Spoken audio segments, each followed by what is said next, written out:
안녕하세요. 저는 한마음교회 김태성입니다.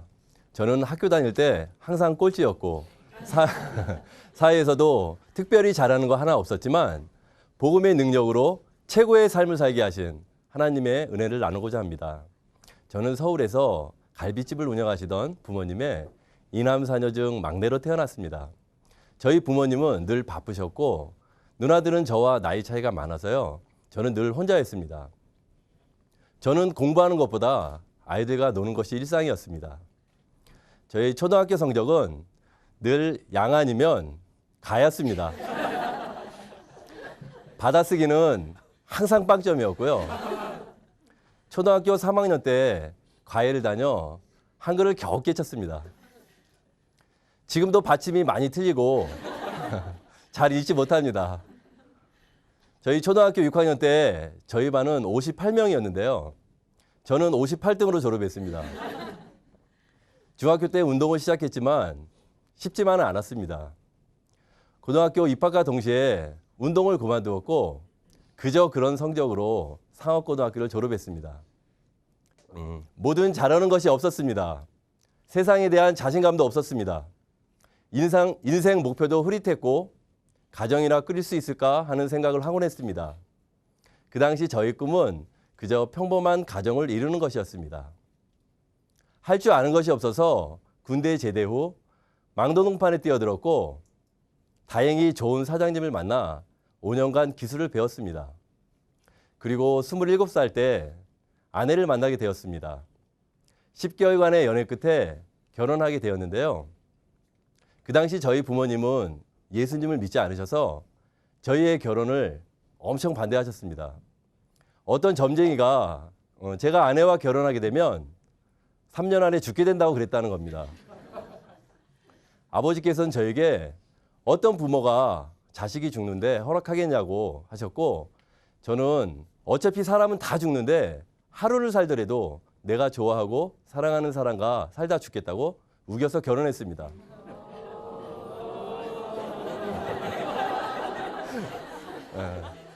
지금 제 아들이 17살입니다. 그 당시 저희 아버지께서 너무 화가 나셔서요. 상견례도 하지 않았는데 곧바로 예식장을 예약하셨습니다. 그래서 더 빨리 결혼하게 되었어요. 그때의 선택은 정말 탁월한 선택이었습니다. 지금 제가 예수님을 믿을 수 있도록 인도해준 사람이 바로 아내였기 때문입니다. 아내는 몸이 많이 약했는데 결혼 후 하루가 멀다 하고 병원에 실려 다녔습니다. 제가 1년에 100일은 병원에서 출퇴근했으니까요. 신혼 초 전세 자금이 없어서 월세에 살았고 제가 결혼 전 빚이 있어서 한 달 생활비는 불과 몇만 원 뿐이었습니다. 그 당시 저희 한 달 용돈이 10,000원이었습니다. 그러던 어느 날 퇴근하고 집에 들어왔는데 아내는 저에게 11조는 하나님의 것이니 하나님께 드려야 한다고 했고 그 생각이 하루 종일 났다고 했습니다. 저는 왠지 그렇게 하지 않으면 하나님께서 아내를 데려가실 것 같아서 그러자 했습니다. 사실 저는 믿음으로 드린 것은 아니고요. 아내가 죽을까 봐 두려워서 드렸습니다. 그렇게 생활비가 한 푼도 없는데 한 번도 굶지는 않았습니다. 하나님께서 저희의 하루하루를 책임져 주시는구나 했습니다. 제가 배운 것이라고는 고등학교 때 배운 주삼 부기와 군 제대 후 5년간 배운 설비 기술뿐인데 하나님께서는 이것과 전혀 상관없는 디자인 관련 사업을 하게 하셨습니다. 이 사업은 유치원이나 어린이집, 미술 피아노 학원 등에 맞는 캐릭터나 이미지를 그림으로 그려서 벽이나 유리, 간판 등을 꾸며주는 그런 사업이었습니다. IMF 때 사업을 시작했는데 저는 IMF가 뭔지 모르고 지냈습니다. 부모님 아시는 분에게 1,000만 원을 빌려서 사업을 시작했는데 기본 자재를 사고 나니 200만 원이 남았습니다. 사무실은 월세에 월세를 내는 남의 사무실이었습니다. 그 당시 우리나라 경기가 어려워서 많은 어린이집 선생님들이 원을 그만두게 되었는데요. 글쎄 그만둔 선생님들이 원을 새로 차리시더라고요. 그래서 저희 사무실은 일이 넘쳐났습니다. 정말 하나님의 은혜죠. 그렇게 시간이 지나 보니까 하나님께서 저희에게 넓은 집도 주셨고 4층짜리 건물도 주셨습니다. 그리고 처음 드렸던 11조에 50배, 100배를 드릴 수 있도록 물질의 축복도 해주셨습니다. 제가 사업에 대한 대단한 능력이 있었다면 제가 했다 할 수 있겠지만 저는 그림도 그릴 줄 모르고요. 컴퓨터도 잘 다룰 줄 모릅니다. 그래서 이 모든 것을 하나님께서 해주셨음을 의심할 수가 없습니다. 그 무렵 저희 아내는 많은 고민을 하고 있었습니다. 아내는 갑상선, 심장 판막증, 부정맥, 그리고 우울증까지 있었는데 길을 가다가 숨을 쉴 수가 없어서 119 구급차에 실려 응급실에 가는 일들이 자주 있었습니다. 이런 일들을 겪으면서 아내는 정말 하나님이 계실까? 정말 천국과 지옥이 있을까? 내가 죽으면 천국에 갈 수 있을까를 고민했다는 것입니다. 그러다가 아내는 큰 처형에게 신앙적 도움을 많이 받았고 큰 처형이 다니는 춘천 한마음교회에 다니게 되었습니다. 이 과정에서 저는 아내와 한마음교회를 4년간 핍박했고 협박했습니다. 제가 엄청 못되게 굴었습니다. 무슨 교회를 그렇게 멀리 다니냐고요. 아내에게 툭하면 이혼을 들먹였고 교회에 불을 지른다고 협박했습니다. 심지어 제 손가락을 자르려고요. 부엌칼도 들었습니다. 그렇게 제 마음이 계속 강팍해져 가는데 아내는 저와 정반대로 기쁨이 넘쳤습니다. 그리고 항상 예수님만 전했습니다. 그렇게 아프던 사람이 노방전도와 지하철 전도까지 다녔습니다. 그러면서 아내는 병원에 가는 횟수가 급속도로 줄어들었습니다. 아내의 삶이 너무도 많이 변해 있음을 보았습니다. 저에게 잘하려는 그 마음도 알 수 있었습니다. 그 당시 저희 직원 중에 한 사람이 눈에 병이 있었는데요. 3개월 후면 실명된다는 진단을 받은 일이 있습니다. 저는 아내의 병이 치유되는 것을 보고 이 직원도 한마음교회에 가면 병이 치유될 거라는 생각이 들어 아내를 통해 한마음교회에 보냈습니다. 그리고 월요일 아침 놀라운 이야기를 듣게 되었는데요. 글쎄 목사님께서 주일 예배 시간 때 직접 기도해 주셨는데 그 눈이 나았다는 겁니다. 이 직원은 그 후로 3년 동안 저와 함께 근무를 했었고요. 그리고 3년 전쯤에 제가 전해드린 이야기인데요. 결혼해서 아이를 낳고 잘 살고 있다고 합니다. 이 일을 통해 저는 한마음교회에 마음이 더 열리게 되었고 드디어 제가 꼬리를 내리고 춘천에서 예배를 드리게 되었습니다. 그러던 어느 토요일 찬양 예배 후 제가 마치 천국 입구에 선 것 같은 마음이 들었습니다. 저는 어려서부터 교회를 다녔습니다. 열심히는 아니었지만 주의를 지켰고 술, 담배도 끊었습니다. 11조와 헌신, 봉사도 기쁨으로 해왔고 물질의 축복도 받았습니다. 그런데 목사님의 입술을 통해 죄를 알려주시는데 예수님을 믿지 않는 것이 죄라는 것입니다. 저는 끝까지 인정하고 싶지 않았지만 사실 저는 예수님을 믿는 자가 아니었습니다. 마음에 하나님 두기 싫어해서 합당치 못한 일을 하였다는 말씀 앞에 저희 중심이 비춰지는데 더 이상 우길 수가 없었습니다. 교회를 다니기는 했지만 하나님을 위해서가 아니고요. 그저 제 마음 편하려고 종교 생활을 했던 것입니다. 저는 천국에 들어갈 수 없는 자임을 알았습니다. 불법을 행한 자였고 예수님을 모르는 자였습니다. 아담과 같이 마귀와 같이 마음에 하나님 두기 싫어했음이 하늘에 보여졌습니다. 저는 그때 처음으로 예수님이 성경 속에서만 나오는 신화적인 인물이 아닌 역사 속에 실제로 계셨던 분이라는 것을 알게 되었습니다. 4대 성인 중에 한 사람이었던 그가 자신이 구약에 예언된 하나님이라고 전하다가 신성 모독죄로 붙잡혀서 십자가에 못 박혀 죽었다는 것과 또 죽은 자 가운데서 다시 살아났다는 것이 역사에 기록되어 있는 사실이라는 것을 알게 되었습니다. 교회를 오래 다녔기 때문에 하나님이 계시다는 것과 예수님이 부활했다는 것을 부정하지는 않았지만 이 사실들이 실제라고는 생각해 보지 못했습니다. 그런데 이 부활이 실제가 되니까 하나님이 정말 살아계시다는 것과 보이지 않는 세계가 믿어졌습니다. 성경의 모든 말씀이 믿어지더라고요. 제자들도 죽은 자 가운데서 예수님이 살아나신 후에야 성경과 예수의 하신 말씀을 믿었다고 성경에 적혀 있더라고요. 요한복음 1장 3절의 말씀과 같이 예수님이 저를 만드셨고 저는 그분의 것이었습니다. 이분이 처음부터 저의 주인이셨습니다.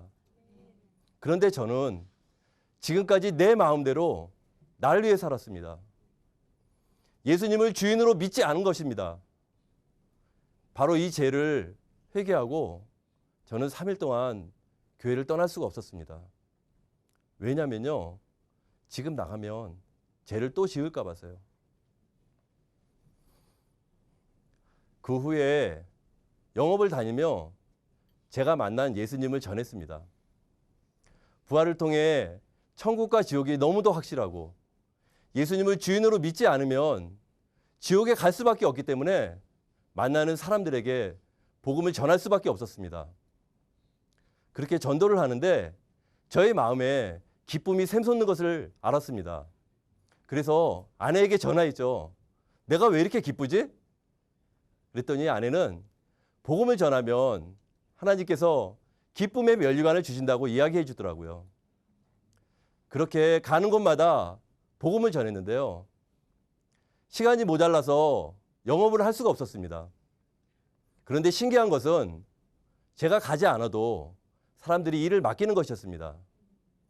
그 당시 제가 하루에 6, 7군데 정도를 영업을 다녔는데요. 복음을 전하니까 3군데밖에 갈 수 없었습니다. 그런데 매출이 2배로 뛰었습니다. 그러면서 저는 먼저 그의 나라와 의를 구하면 하나님께서 모든 것을 다 주시는구나. 먹고 입고 마시는 것은 이방인들이나 구하는 거구나. 제가 복음을 전하니까요. 하나님이 제일 기쁘신 거예요. 그렇게 하나님께서 계속 물질을 축복해 주셨습니다. 그러던 어느 토요일 예배 후 하나님께서 저에게 물으시더라고요. 내가 너의 주인이 맞냐? 정말 너의 주인이니? 그래서 제가 이렇게 대답했습니다. 아멘. 예수님은 나의 주인입니다. 그랬더니 또 말씀하십니다. 너의 물질이 누구의 것이냐? 당연히 주님의 것입니다. 라고 고백했습니다. 그런데 또 물으십니다. 너의 물질 내게 줄 수 있니? 순간 저의 마음은 쿵 하고 내려앉았습니다. 아무 대답도 할 수 없었습니다.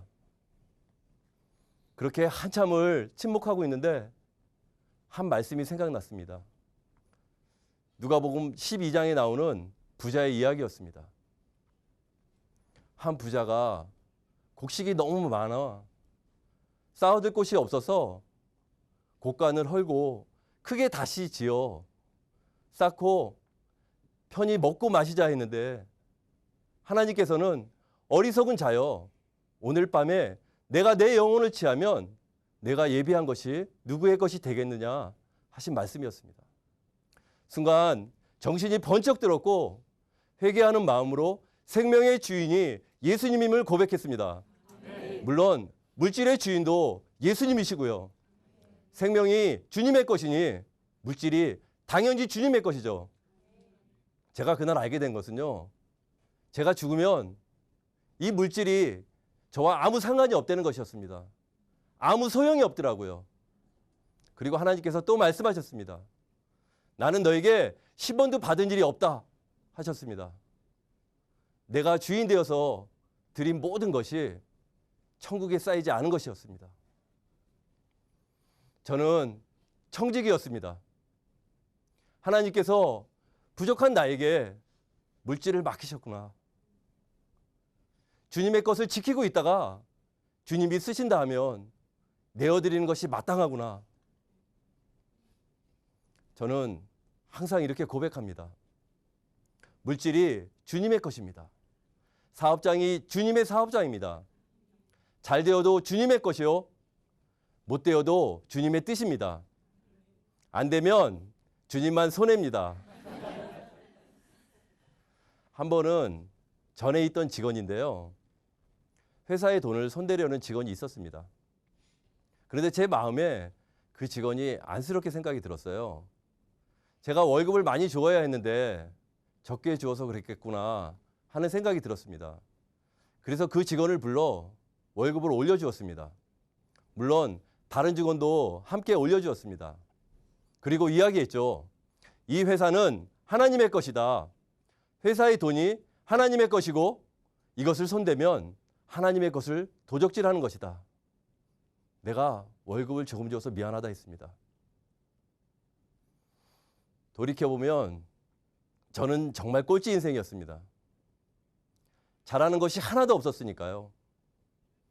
그런데 그런 저를 하나님께서 인도해 주셔서 부활을 통해서 하나님이 계심을 알게 하셨습니다.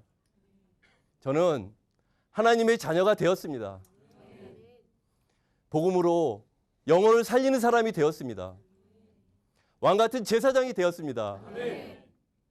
늘 꼴찌였고 잘하는 거 하나도 없었지만 예수님을 만나 최고의 인생이 되었습니다.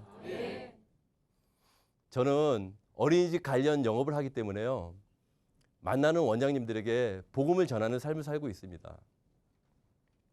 들으시는 분들이 복음을 받아들이고 예수님을 믿지 않는 죄를 회개하고 예수님을 주인으로 믿는 놀라운 일들을 많이 경험하고 있습니다. 그리고 부족하지만 작은 교회 일꾼으로 지체들을 섬기고 있습니다. 감사하게도 저희 집엔 지체들의 발길이 끊이지 않는데요. 사람들이 저희 집에 오면 마음의 긴장이 풀어지고 편안해진다고 합니다.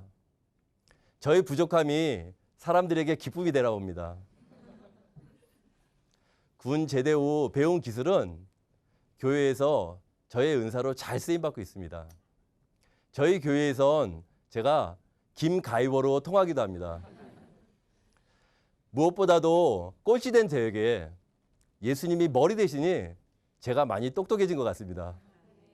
늘 꼴찌로 살던 저에게 하나님께서 영혼을 만나게 해주시고 함께 예배드리게 하시며 부활의 복음을 증거하는 삶을 살게 해주셨는데요. 저희 작은 교회엔 저와 정반대되는 사람들만 모입니다. 서울대 대학원 출신의 박사, 해외 유학파 피아니스트, 해외 선교를 다녀오신 분들까지 저는 너무 부족한데 말입니다. 제가 배운 것이 없다 보니까 제 자신을 보며 자주 눌리기도 하는데요. 하나님께서는 계속적으로 열매를 보여주시며 저에게 새 힘을 주십니다. 사람들이 복음을 듣고 예수님을 믿는 모습을 보여주시고요. 눌리고 포로된 자가 자유케 되는 모습을 보여주십니다. 그리고 그들이 다시 복음을 들고 나가는 모습을 보여주시니 저도 함께 달려가지 않을 수 없습니다. 베드로가 어부였다는 것이 저에게 큰 힘이 됩니다. 못 배웠어도 바보 천치여도 성령께서 붙으시면 그게 최고니까요. 이제 저는 주를 위해 사는 자입니다. 사나 죽으나 주와 복음을 위하여 모든 것이 드려지기 원합니다. 부활의 증인으로 영원한 표대를 향해 달려가겠습니다. 예수님은 나의 주인입니다. 감사합니다.